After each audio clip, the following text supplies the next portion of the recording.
Patricia Andrade. Ella colabora en la Fundación Down de Síndrome de Down, la Asociación Peruana de Síndrome de Down. Muchísimas gracias por ayudarnos a la moderación de este panel, querida Patti. Bienvenida.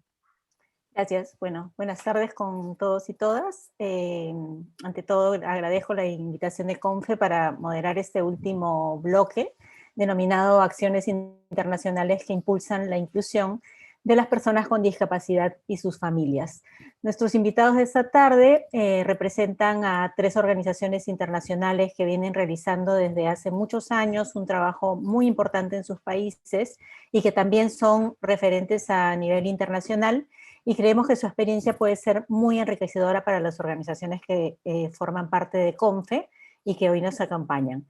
Esta tarde estará Luis Gabriel Villarreal, autogestor de la Red Global de Autogestores Empower Us de Inclusión Internacional y también de ASDAUN Colombia, Mónica Cortés, que es la directora ejecutiva de ASDAUN Colombia, y Enrique Galván Lamet, director general de Plena Inclusión España, de quienes iremos dando una pequeña semblanza al momento de iniciar sus exposiciones. La dinámica, como siempre, va a ser más o menos 10 minutos de exposición y luego tendremos un espacio para el intercambio con ellos. Entonces, comenzaríamos con Luis Gabriel. Luis Gabriel Villarreal es autogestor, como mencioné, de ASDAUN Colombia y representante para las Américas de Inclusion International. Él vive en Bogotá y actualmente trabaja como auxiliar administrativo en una agencia de aduanas. Como autogestor y representante ha participado en diferentes espacios representando a las personas con discapacidad intelectual, tales como la reunión del Comité de Naciones Unidas para la Revisión de la Convención, la Cumbre Global de Autogestores de Inclusión Internacional, talleres de formación como el taller de multiplicadores de derechos sexuales y reproductivos, y la conferencia por el Día Mundial del Síndrome Down junto con Inclusión Internacional y Down Syndrome International. Entonces, te damos pase, Luis Gabriel, para iniciar tu exposición. Gaby, yo solo para recordarte que me pongas de anfitrión, que voy a pasar los slides de Luis Gabriel. Gracias. Me parece que ya está. Tú avísanos, por favor. Buenas tardes a todos. Buenas tardes a todos. Buenas tardes a todos, primero que todo. Buenas tardes. Hola, Gabriel, buenas tardes. Hola, Gabriel, buenas tardes. Bienvenido. Buenas tardes. Aquí quedo en espera de mi presentación. Ok. Muchas gracias, Mónica. Buenas tardes a todos. Como Mónica y Gaby ya me han presentado, ya lo han dicho, me llamo Luis Gabriel Villarreal, vivo en Bogotá, Colombia, y soy el líder autogestor de la organización ASDAUN Colombia y también representante y miembro del representante de la región de las Américas y miembro del Consejo de Inclusión Internacional. Y hoy vengo a contarles mi experiencia como autogestor. La siguiente, por favor.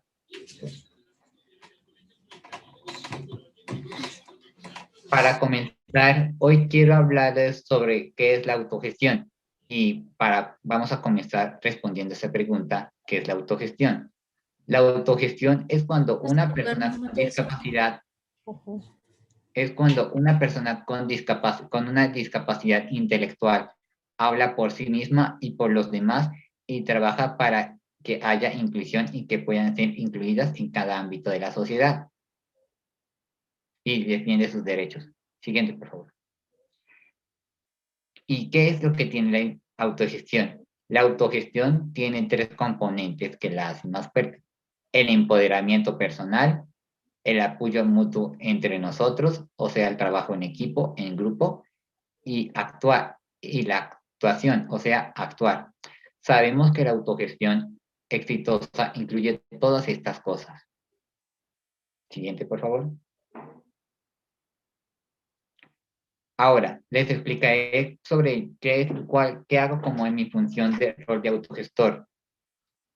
Mis labores dentro de mi rol como autogestor incluyen ser la voz de los y las autogestores y las autogestoras de Colombia de la mano de ASDAUN, representar a los demás autogestores y autogestoras de toda la región de las Américas, escuchar y recoger las ideas y opiniones de los y las autogestoras y autogestores de cada país y presentar lo que están haciendo en sus comunidades, conociendo los programas e iniciativas que realizan.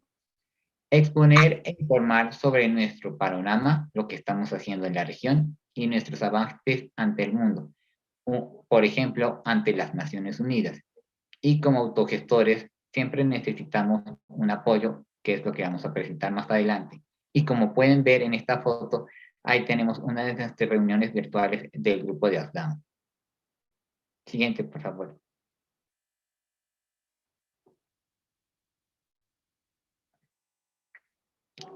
A continuación, les quiero mostrar la importancia de los apoyos en este rol de autogestores. Es vital contar con apoyos para hacer nuestra labor de autogestores, donde se respete nuestras decisiones y haya una muy buena comunicación.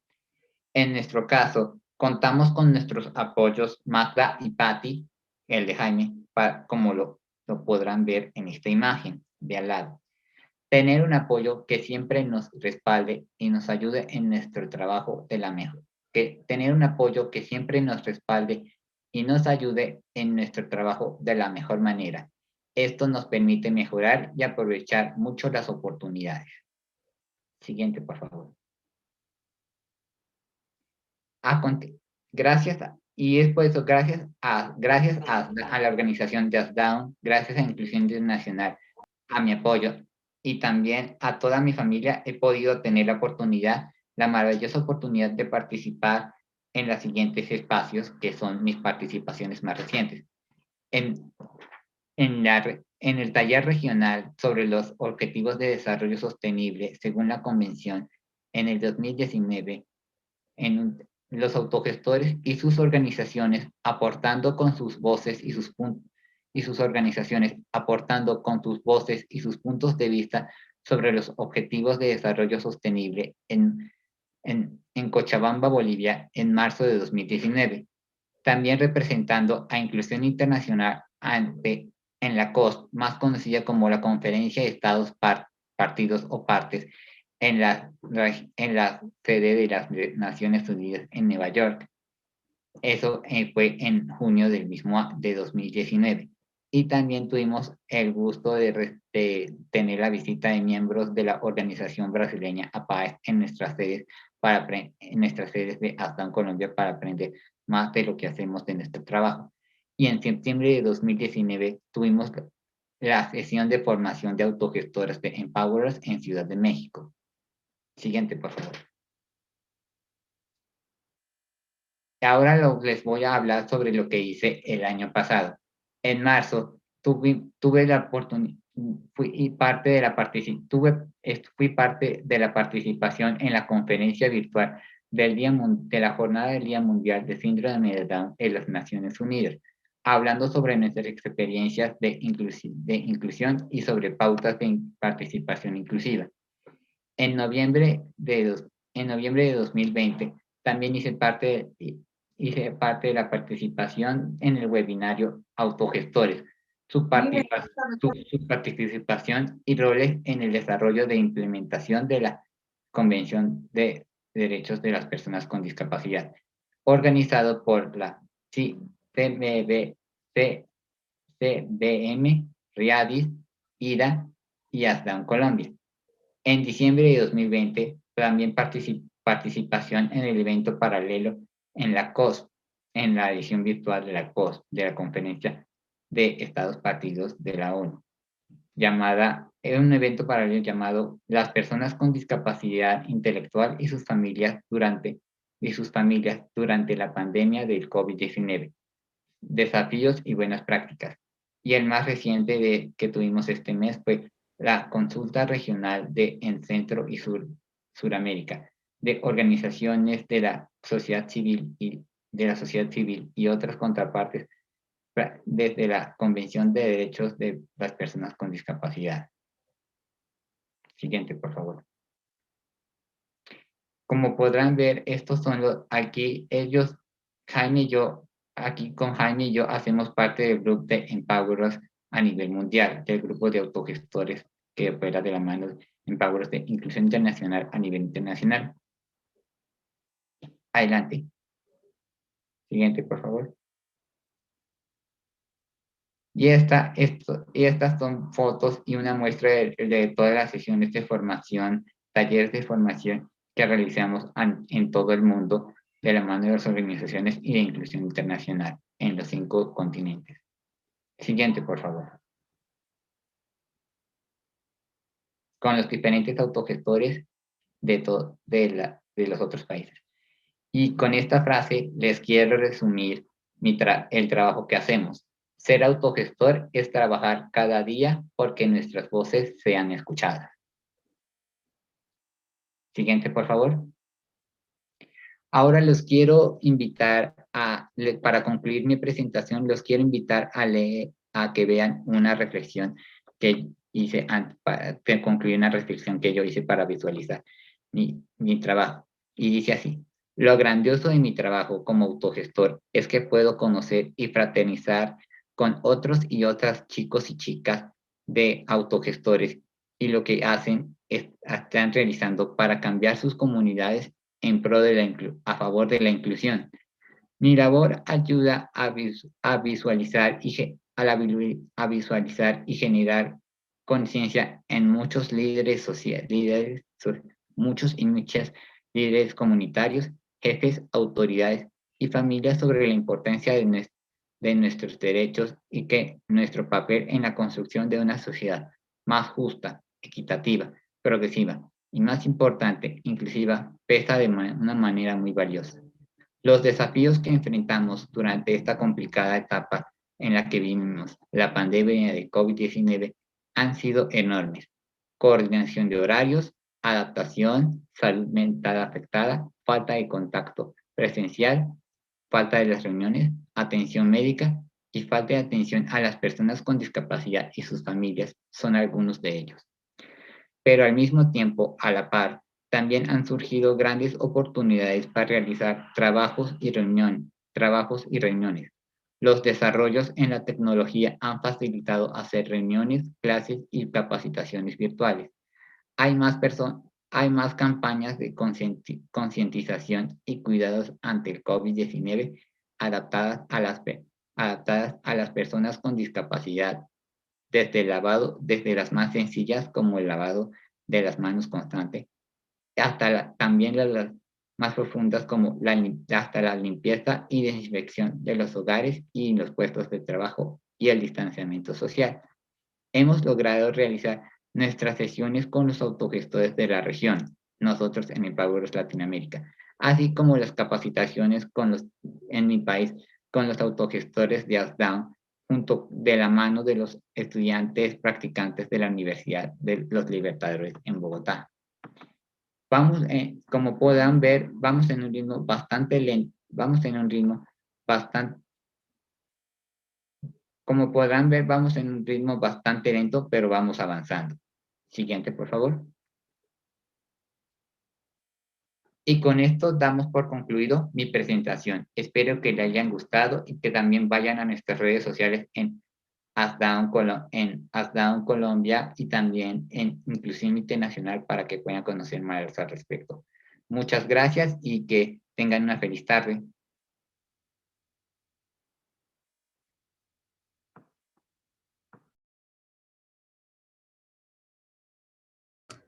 Pati, el micrófono. Gracias. Bueno, gracias Luis Gabriel por tu participación y por el tiempo que nos has dado. Vamos a pasar ahora con Mónica Cortés. Mónica es una reconocida experta y consultora en temas sobre educación inclusiva y reconocimiento de la capacidad legal de las personas con discapacidad a nivel nacional e internacional. Desde el año 2008 se desempeña como directora ejecutiva de ASDAUN Colombia, organización no gubernamental que se dedica a promover los derechos de las personas con discapacidad y la inclusión en la sociedad y su inclusión en la sociedad. Mónica además es licenciada en idiomas por la Universidad Industrial de Santander, Ha sido representante ante el Consejo Nacional de Discapacidad, contribuyendo a los avances que ha tenido el país en relación a la implementación de la Convención de los Derechos de las Personas con Discapacidad y elaborando nuevas leyes que benefician a esta población. Desde su dirección ejecutiva en ASDAUN Colombia, ha logrado generar alianzas y trabajo en red con organizaciones como la Red Regional por la Educación Inclusiva, Inclusion International y RIADIS, con quienes ha realizado investigaciones, campañas de comunicación y documentos sobre la mejor forma de lograr una educación para todos en Colombia y en Latinoamérica que incluya a los niños y niñas con discapacidad. Recientemente ha estado realizando una consultoría en educación inclusiva para el Banco Interamericano de Desarrollo en Ecuador. Te damos el pase, Mónica, para tu exposición. Bueno, buenas tardes y muchas gracias a CONFE por la invitación a que podamos compartir, como ya les mostró Luis Gabriel, algo de nuestro trabajo como organizaciones de familias que estamos hoy aquí reunidas. Sé que las organizaciones que hoy acompañan esta reunión nacional de CONFE también trabajan y promueven todo este tema de que desde nosotras, las organizaciones de familia, hacemos, y pues bueno, es lo que les queremos compartir hoy un poco, cuáles han sido esos pasos y ese camino que hemos recorrido. ASDAUN es una organización que cumplió el año pasado 15 años, tal vez somos jóvenes en el ejercicio y en el trabajo que hemos hecho. Entonces, pues aquí les quiero compartir algunas de nuestras cosas. Nosotros, como muchos de los que nos están acompañando en este espacio, somos una organización de base familiar, digamos, creada por familias que tenemos hijos con discapacidad intelectual. Y pues obviamente hoy muchos de estos hijos que crecieron y que están allí haciendo parte de todo este trabajo que hemos venido construyendo todos estos años, y como les mostraba Luis Gabriel, con el fortalecimiento de sus voces y de lograr que cada vez sean ellos quienes más tengan su propia vocería, pero nunca desconociendo el trabajo que también desde nuestro rol como familias tenemos que tener también, ¿no? Entonces, nuestros puntos de trabajo fuertes son el trabajo con las familias, a quienes también brindamos herramientas para que ellas también puedan promover todo el trabajo que hacemos, la autogestión, y esto es muy importante que ustedes lo sepan, no es posible si las familias no tenemos claridad frente a lo que significa que nuestros hijos cada vez puedan tener una mejor voz, ¿no? Entonces hacemos un trabajo muy de la mano también de fortalecimiento y de herramientas a las familias. Tenemos una segunda línea de trabajo, que es todo lo que tiene que ver con la educación inclusiva. Estamos convencidos que a través de la educación logramos también transformar ideas, imaginarios de quienes crecen con nuestros hijos, y la inclusión es una de las cosas que más creemos hacen posible la transformación cultural y social hacia comunidades realmente respetuosas de los derechos de nuestros hijos. Entonces ahí trabajamos muy fuerte, y también haciendo presencia en los escenarios de incidencia política, de construcción de normativas. Hemos hecho trabajos en alianzas, como les voy a mostrar, que es uno de nuestros puntos fuertes de acción. Entonces, una de las formas que como organización tenemos para nuestra sostenibilidad, ASDAUN no realiza ninguna prestación de servicios, digamos, directa a la persona con discapacidad. Digamos, no somos una entidad que presta servicios de rehabilitación, no somos una entidad, somos una oficina con 6 personas. Entonces, digamos que nuestro trabajo sí está muy centrado en gestionar proyectos técnicos que nos permitan, digamos, desarrollar las actividades que queremos. Unas de ellas, todo lo que tiene que ver con el fortalecimiento de las familias. Conseguimos que otros financien todo este trabajo de formación, de colaboración en toda esta construcción con las familias. Hemos trabajado todo el tema de capacidad legal. En Colombia conseguimos que ya no hablemos más de interdicción. Hoy tenemos desde el año 2019 trabajado durante 6 años, por supuesto, la eliminación de la figura de la interdicción y el reconocimiento pleno de la capacidad legal de las personas con discapacidad intelectual. Hemos trabajado en todos los temas que tienen que ver con promoción de la salud sexual y reproductiva, y con impactos muy fuertes, como por ejemplo eliminar, en Colombia ya no se permite la esterilización de personas con discapacidad intelectual o psicosocial. Antes era permitido esterilizar menores de edad con discapacidad, hoy no, y pues hace parte de todo este trabajo que hemos hecho. La educación inclusiva y por supuesto el trabajo con el movimiento de autogestores, como les contaba Luis Gabriel.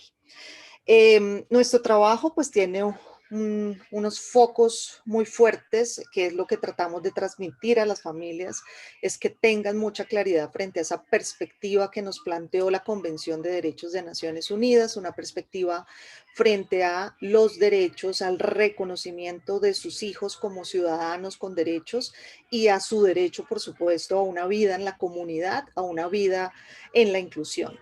Queremos siempre que las familias tengan una visión crítica de los servicios que les prestan, que tengan claro que no se pueden conformar. Nos pasa mucho en nuestros países de Latinoamérica y en Colombia no es la excepción, que las familias cuando acceden, digamos, a tener una oportunidad con los gobiernos, a veces lo que les piden es un mercado o un tema de asistencia que, digamos, es uno de los elementos, pero no es lo único, y les ayudamos a que sean mucho más críticas y salir de ese modelo, digamos, asistencial y lastimero que han mantenido los gobiernos frente a las personas con discapacidad. Les pedimos que trabajemos realmente juntos por la inclusión y exigir cambios reales en los servicios que les dan a nuestros hijos. Para lograrlo, digamos, algunos de los elementos que nos han dado mucho resultado tienen que ver con generar alianzas estratégicas. Ese proyecto que les mencionaba de salud sexual y reproductiva, pues solas como organización no lo hubiéramos podido hacer. Tenemos una alianza estratégica con una organización dedicada en Colombia a la prestación de servicios en salud sexual y reproductiva y que nunca se habían pensado en el tema de las personas con discapacidad. Entonces ahí, digamos, transversalizamos, incidimos y cambiamos prácticas, ¿no?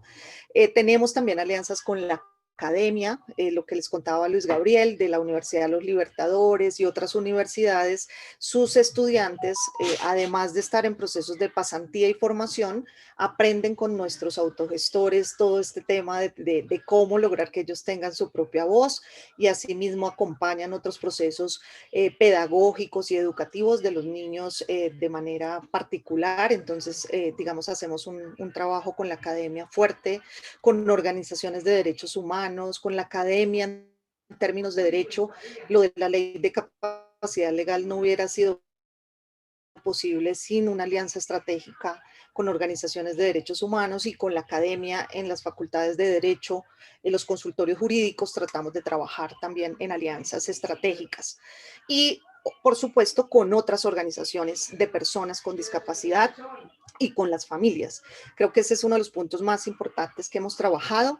Nosotros hoy y desde el 2010 venimos liderando y coordinando un proceso de trabajo en red. Trabajamos en red con 60 líderes que son familias desde 22 ciudades del país y que, digamos, generamos acciones conjuntas, coordinadas y enfocadas a esta promoción de los derechos de nuestros hijos con discapacidad.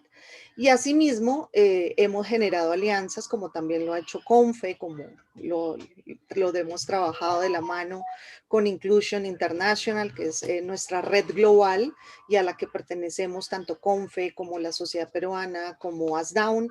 Y esto nos da, digamos, un mayor espectro y conocimiento a nivel global de lo que pasa en otros países, de ver qué otras prácticas se realizan en los países. Entonces creo que las alianzas y la participación y pertenencia a estas redes globales también nos dan muchos elementos, nos dan respaldo también.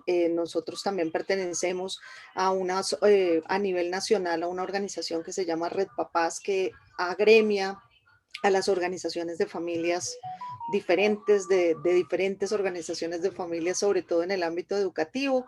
Ahí también hacemos parte de la red regional por la educación inclusiva. Ahí estamos 8 países tratando de trabajar todo esto. La Federación Iberoamericana de Síndrome de Down y RIADIS, por supuesto, también hacemos parte. Y termino un poco ya para contarles como lo que está hoy impactándonos y en los retos que nos ha dejado también como organización y con este trabajo, como bien lo contaba Luis Gabriel, en esta pandemia. Creo que para nosotros ha sido notable y creo que ustedes también desde sus organizaciones de familias, el agotamiento que han tenido las familias por la concentración del trabajo en casa, de tener que hacer de terapeutas, de maestras, de cumplir con sus trabajos. Entonces hemos notado un fuerte impacto en el agotamiento de las familias. Muchos estudiantes con discapacidad hoy estamos enfrentando un retroceso en lo que habíamos alcanzado en educación inclusiva, están dejando de ir a la escuela y tuvieron muchas dificultades para acceder a la virtualidad, ¿no? A lo técnico, pues porque los maestros tampoco estaban preparados para generar todo esto. Los estudiantes, muchos no lograron continuidad en sus procesos, pero a la vez, como decía Luis Gabriel, también hubo un fuerte aprendizaje en lo que significa el manejo de la tecnología. Los chicos nos han contado cómo se han vuelto también muy expertos en participar y en hacer muchas cosas a nivel virtual, y eso es un gran proceso y un gran aprendizaje. Tenemos también dificultades no solo en lo educativo, sino en laboral. Hay muchas ideas sobre si los desvinculan de sus trabajos o no. Yo no sé si pasa en todos los países, pero acá estamos teniendo que enfrentar como muy fuerte esa idea de desvincularlos porque consideran que son más propensos al COVID y bueno, otras ideas. Hoy sé que tuvimos en este espacio y tuvieron ustedes un análisis fuerte del tema del COVID y creo que pues todo eso nos toca seguirlo trabajando. Las familias más vulnerables encontramos que hay muy poca o casi nula carencia de datos, entonces por eso muchas de ellas no pudieron acceder a las ayudas del Estado. Y bueno, como organización pues nos tocó recurrir a la virtualización en muchas de nuestras actividades, cambiarlas por hacerlas de manera virtual, y por supuesto hubo un impacto económico que se refleja en la disminución de ingresos, en ausencia de eventos, bueno, de cosas que teníamos planeadas para fondear la organización. Y bueno, los temas de sostenibilidad, los donantes, muchos se quedaron también quietos en temas de cómo debíamos seguir apoyando. Entonces creo que son como las cosas que les quería compartir que hemos enfrentado como organizaciones, y bueno, aquí estaré para cualquier pregunta si tenemos el espacio. Muchas gracias. Gracias a ti, Mónica. Vamos a pasar ahora a presentar a Enrique Galván Lamet. Es el actual presidente de Plena Inclusión. Enrique es licenciado en Psicología por la Universidad Complutense de Madrid. Tiene un diplomado en Educación Especial por la Escuela Universitaria de Formación al Profesorado y un máster universitario en Consultoría y Gestión de Procesos de Desarrollo Organizativo por la Universidad de Valladolid. Enrique ha trabajado desde muy joven con personas con discapacidad intelectual y sus familias, primero como voluntario, como cuidador de residencia, maestro de centro educativo, técnico de apoyo, psicólogo y como director del Centro Ocupacional y director adjunto y de Recursos Humanos de la Fundación Gil Gayarre, por lo cual su enorme trayectoria resulta de gran interés esta tarde. Desde el año 2010, como mencioné, es director de Plena Inclusión. Te damos la bienvenida, Enrique, y pase a tu participación. Muchas gracias, Patricia. Saludar a todas y todos y agradecer a CONFE México que haya pensado en invitar a Plena Inclusión a esta reunión de directores. He visto que están presentes el presidente, don Javier Quijano, y parte del equipo de la CONFE como Taide, Gaby. Bueno, pues un abrazo a a personas queridas y hemos tenido la posibilidad pues, de compartir muchos proyectos. También saludar, como no, a Mónica Cortés y a Luis Gabriel, compañeros de panel, y también informar que en este ámbito pues, me acompaña Laura Espejo, que es también del equipo de Plena Inclusión España. Me han encargado, ¿no?, que haga una pequeña reflexión vinculada con la virtualidad, ¿no? La virtualidad en este momento tan complejo que hablábamos del impacto de la COVID y de las circunstancias en las que tenemos que afrontar, ¿no? Pero no solo el impacto de la COVID, sino una sociedad virtual nueva que nos trae elementos que cuestionan la posibilidad de incluir a las personas con discapacidad intelectual o del desarrollo, incluir a sus familias. Y ahí pues había un reto que se ha multiplicado, se ha triplicado en la situación, en el contexto de la COVID-19, ¿no? Si yo les aconsejaría esta mañana en España, que ahora ya es de noche, ¿no?, pues hemos tenido un seminario online, que es este que creo que ya están viendo en la pantalla, donde determinadas personas, muchas de ellas personas con discapacidad intelectual, comentaban cómo abordar distintas herramientas, tecnologías, elementos para incorporar lo virtual como una oportunidad, aprovecharla como una oportunidad. Pero muchas veces para trabajar los espacios de inclusión tenemos que comprenderlos. Y la primera brecha que tendríamos que pensar que existe es en el sistema de liderazgo. Yo entiendo que en la reunión nacional de CONFE se concita un gran número de personas que podríamos decir que son el sistema de liderazgo, las personas responsables, tractoras del cambio y la transformación en México.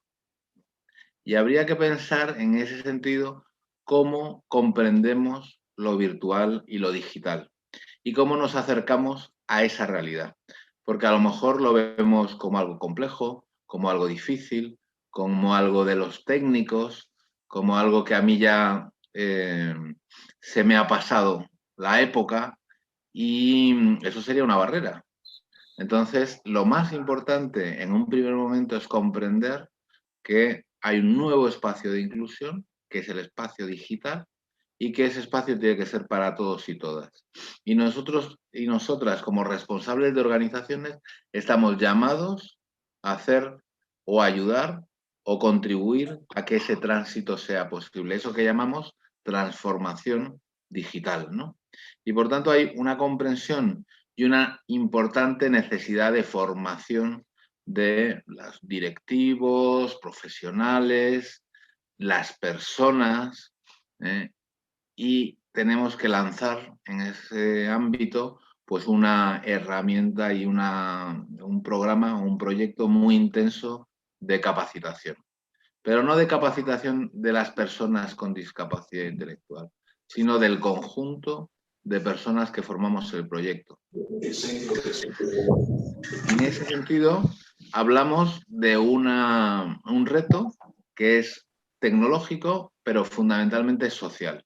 Social porque hay una realidad nueva que nos hace estar ahora mismo conectadas y conectados, que es gracias a esa realidad que hemos podido superar de alguna manera distintos elementos de distanciamiento que de otra forma no podíamos tener.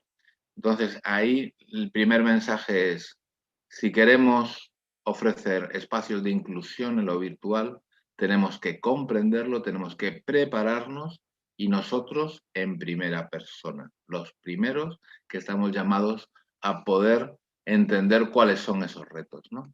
Y esos retos tienen que ver, como decía, con la parte tecnológica, pero también con la social. Hay un nuevo contexto de relación, hay una nueva manera de entender a las personas, de vincularnos entre nosotras y nosotros, de posibilitar espacios de relación impensables.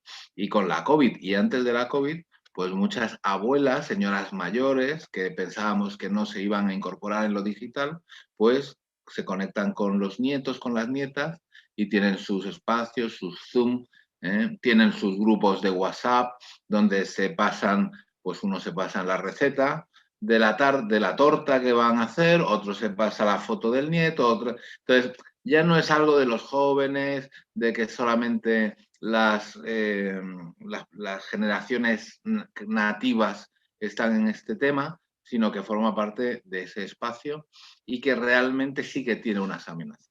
Tiene unas amenazas que es que pueda ser un espacio muy capturado por personas con muchos recursos, con capacidad tecnológica, con capacidad para pagar conexiones, para tener buenas redes, pero también va a haber una dificultad porque en los entornos rurales no va a haber tanta conectividad, etcétera, etcétera. Y por tanto, nosotros y nosotras como organizaciones sociales vamos a estar llamados a trabajar para que sea un espacio virtual pero inclusivo, un espacio que genere oportunidades.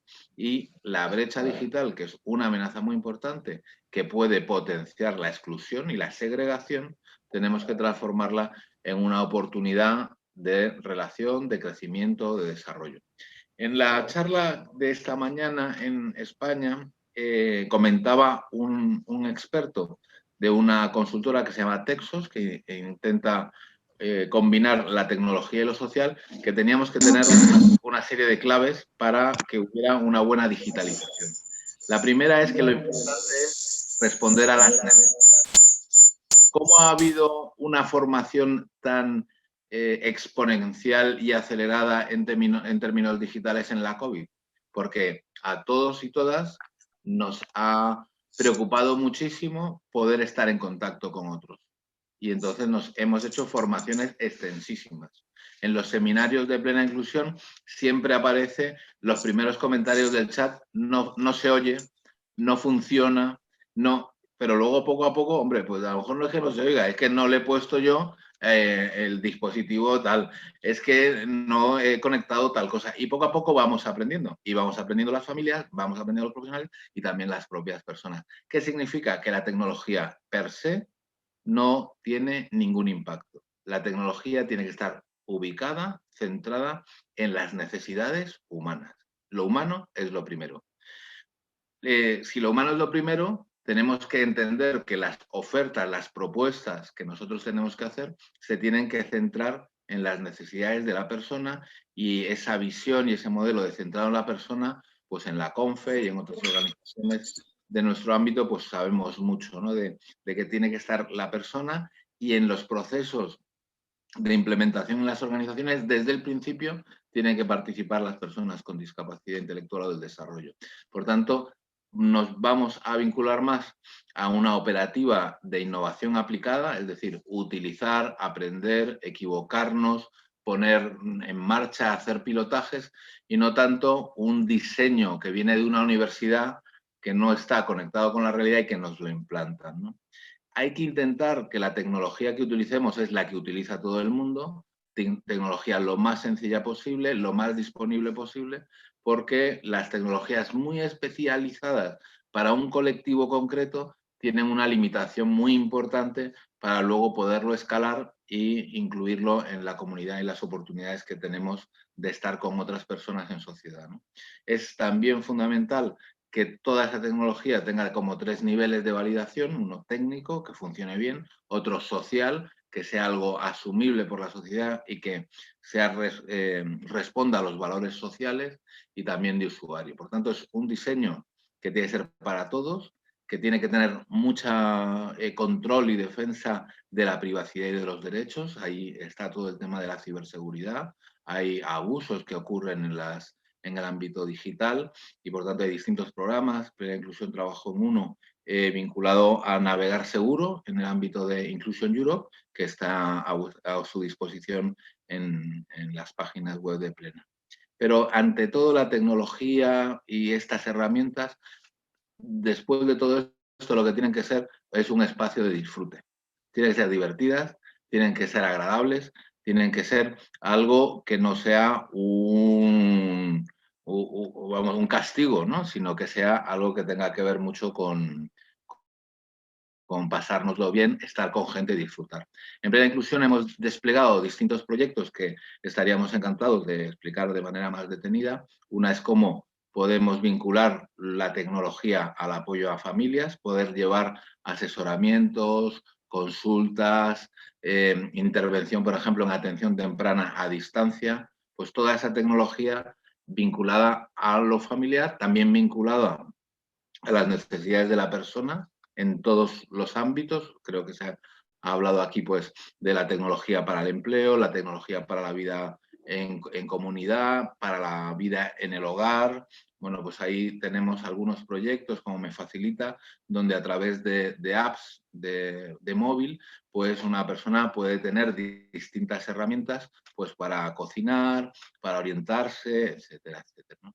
Luego hemos encontrado que la tecnología es fundamental para la dinamización de los movimientos de autorrepresentación. El trabajo que se está desarrollando en organizaciones en España, pues muy parecidas a las que nos ha presentado Luis Gabriel, donde a través de Zoom, a través de WhatsApp, a través de redes, pues se dinamiza y se conecta perdón, a personas distintas y tienen la posibilidad de crecimiento de esa red, ¿no?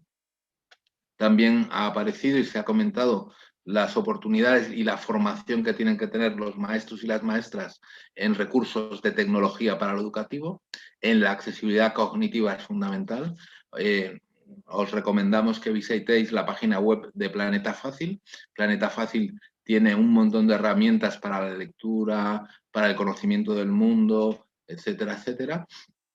Y bueno, como veis, hay distintos proyectos vinculados a la tecnología que se están lanzando y que son muy amplios, ¿no? Junto a los proyectos es importante también tener materiales que nos ayuden a saber cómo diseñar materiales, ¿no? Recursos pues como este que aquí les propongo, donde hay contenidos y pautas para hacer entornos digitales pues más accesibles, más fáciles de utilizar, pues más próximos a las personas, ¿no?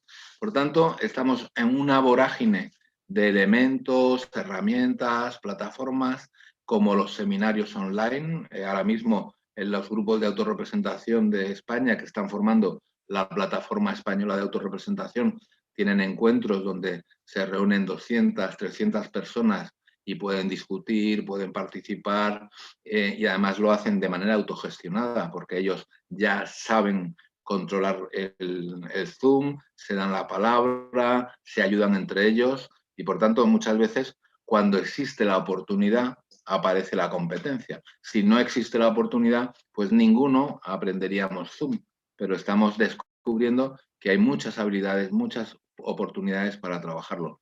Igual que los seminarios y encuentros, pues las comunidades en Facebook o los grupos de WhatsApp o el propio YouTube, y creemos que todo lo que tiene que ver con la imagen, lo visual, es tremendamente potente para el acceso de las personas por esa vía, ¿no? En ese sentido, aquí como varios ejemplos, hay un youtuber, si en Google o en YouTube lo buscan, ven a Héctor y Mario, que es una pareja de youtubers, pues una persona tiene síndrome de Down, la otra persona pues es otro joven, pero visualizan que los mismos intereses, las mismas necesidades, los mismos gustos, los tenemos todos los jóvenes.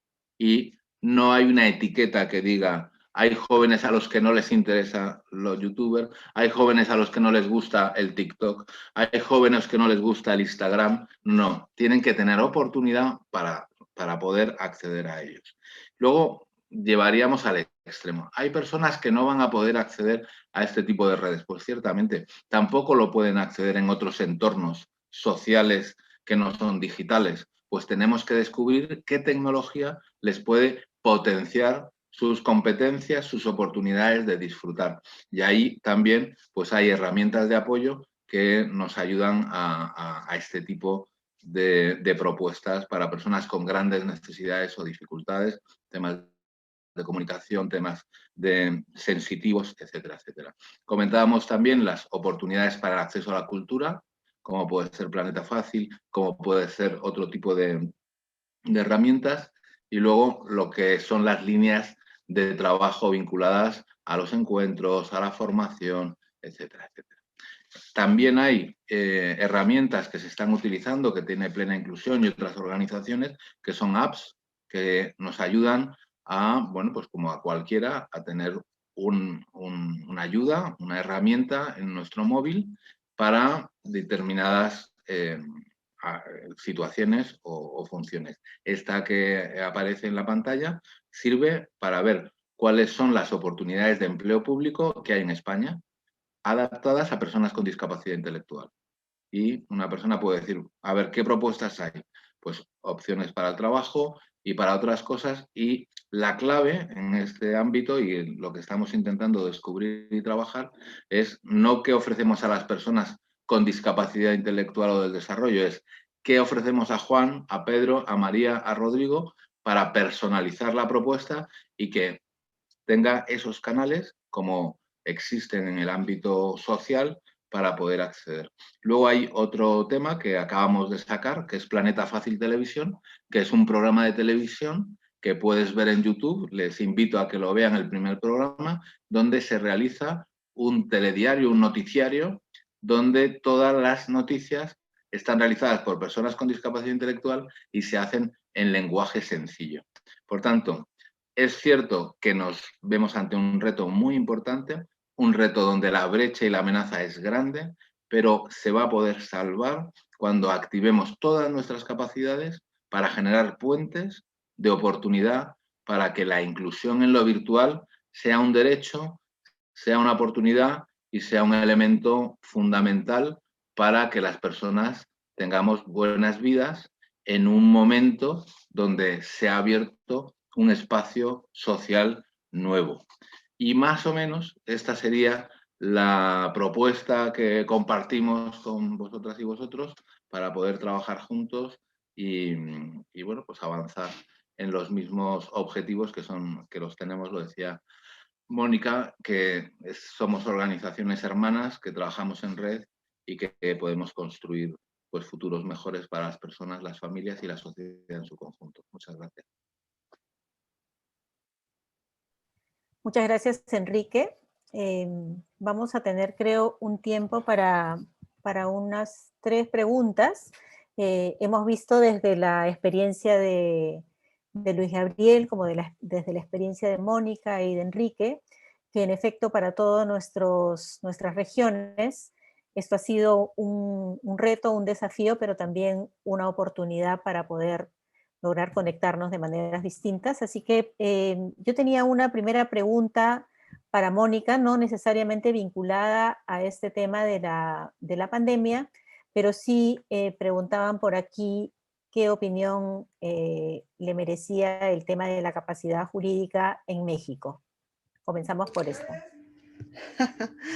Bueno, el tema de la capacidad jurídica, yo creo que en nuestros países latinoamericanos es una tarea pendiente. Incluso Perú fue uno de los primeros países que aprobó la ley de reconocimiento de la capacidad legal. El segundo fue Colombia, y México había hecho algunas cosas en relación al caso de Ricardo Adair, pero sé que todavía están apenas como empezando, porque pues obviamente esto requiere de una acción legal, ¿no? Que cambie y expida una norma que reconozca plenamente la capacidad legal, y creo que pues son caminos largos de recorrer que requieren, por eso yo les decía, una alianza estratégica y un creer profundamente en que esto es un buen paso, o sea, el reconocimiento de la capacidad legal, sobre todo para las personas con discapacidad intelectual, pues es un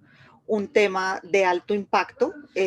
Precisamente hoy que hablamos de promover, como nos lo mostraba Luis Gabriel, sus propias vidas, todo ese derecho a tomar sus propias decisiones sin desconocer, porque nuestras normativas no desconocen todas esas posibilidades de apoyo que también, de acuerdo a la individualidad de cada uno, se puedan, digamos, establecer apoyos para la toma de decisiones. Pero creo que México, hemos tenido algunos, incluso tenemos un grupo, ¿no, Pati? Un grupo de artículo 12 regional, y de allí están haciendo parte, y sé que hay una persona de CONFE, creo, Gaby, Enrique, creo que se llama Enrique, que hace parte del grupo artículo 12, y ahí estamos compartiendo pues como todo este trabajo y estas experiencias conjuntas, porque como les digo, no se logra tan fácilmente. Esto tiene un impacto en nuestros códigos civiles, que son como de 1800 algo. Entonces, no es una tarea sencilla, pero que sin duda podemos acompañar, y hay que insistir, y creo que las organizaciones de familia tenemos que impulsar también estos cambios normativos, porque redundan. Nosotros, por ejemplo, en Colombia, y bueno, los que hemos tenido la interdicción como figura, nuestros chicos, por ejemplo, una de las cosas que pasaba era que no podían firmar un contrato de trabajo, ¿no? En Perú no podían votar. Hasta hace muy poco, Patti les puede contar, hasta hace muy poco pueden votar. Entonces creo que el reconocimiento de la capacidad legal es un paso necesario para dar y hablar de todo esto que enmarca el derecho, ¿no? El derecho de verdad a ser reconocidos como personas. Entonces, creo que pues ahí la invitación es a eso, a sumar, a trabajar en alianza y a tratar de entender. No es un tema fácil, y nosotras, así tengamos ya la norma, viene un trabajo muy largo de pedagogía y de cambio, ¿no? De transformación de imaginarios que están muy arraigados, no solamente en las familias, sino también en el ámbito jurídico, mucho más. Es muy fuerte el trabajo pedagógico que tenemos que hacer. Sí. Gracias, Mónica. Sí, en efecto, como dice Mónica, creo que parte de su exposición también ha redundado mucho en esto, en la importancia del trabajo en alianzas, porque creo que aprendemos mucho también, tenemos mucha realidad común, ¿no? Tanto en los mitos, en los prejuicios que hay sobre el tema, y creo que estamos aprendiendo mucho, como ha dicho ella, no solamente para poder lograr una normativa, sino para poder lograr implementarla, ¿no? Que es lo más difícil que nos está sucediendo en este momento. Hay una pregunta para Enrique. Le agradecen mucho algunas de las recomendaciones que ha dado, y preguntan si habría algunas otras aplicaciones, algunas otras apps que sean aptas para nuestros muchachos. Dice, me imagino que que lo que están solicitando es aplicaciones que puedan usar directamente las personas con discapacidad intelectual y del desarrollo. Sí, hay distintas apps, pues había una, como comentaba, vinculada al empleo, ¿no? Pero yo decía en la presentación, y me gustaría recalcar, que primero está la necesidad. Es decir, en qué área estamos trabajando, cuál es la dimensión en el espacio donde tenemos que profundizar, y luego vamos a explorar qué apps hay. Porque lo que tenemos que intentar evitar es un cierto enamoramiento de la tecnología. La tecnología per se puede llevarnos a perder un poco el sentido de las cosas. Y luego hay plataformas, por ejemplo, la que comentaba de Texos, esta plataforma que es de tecnología y social, donde vas a encontrar todas las apps o muchas de las apps que hay en el mercado y un análisis de las mismas. Y te puedes encontrar un montón de funcionalidades que pueden tener que ver con lo educativo, que pueden tener con lo laboral, con lo comunicativo, ¿no? Y, por ejemplo, nosotros con el tema del coronavirus lanzamos una app que se llamaba Conéctate ante el aislamiento, que nos sirvió para poner en relación a todas las personas del movimiento asociativo de España. Y rápidamente podíamos introducir en ese app las cosas que estaban ocurriendo, por ejemplo, medidas de protección ante el coronavirus en lectura fácil, vídeos de cómo protegerse ante el coronavirus, pero uno venía de una región de España que lo había hecho, lo ponía y lo compartíamos todos. Otra era de un ayuntamiento, otra era de otra realidad. Y por tanto, las apps muchas veces en sí mismas se quedan como nueces vacías, ¿no? Cascarones.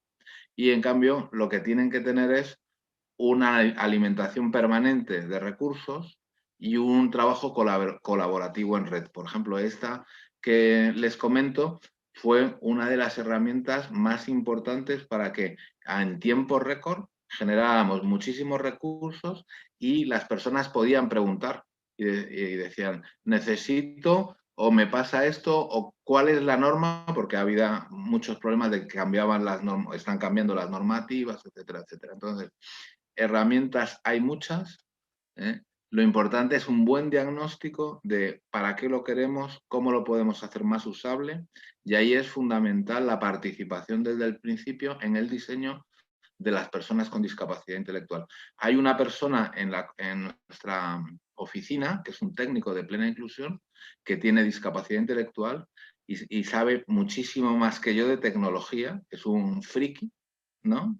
Pero él hace un análisis y una validación muy positiva porque dice esto no se va a entender, esto se va a entender, etcétera, etcétera. Entonces, el rol profesional de experto en lo tecnológico es un rol que tenemos que comprender que es posible y ocurre de que las propias personas lo asuman y nos orienten y nos ayuden.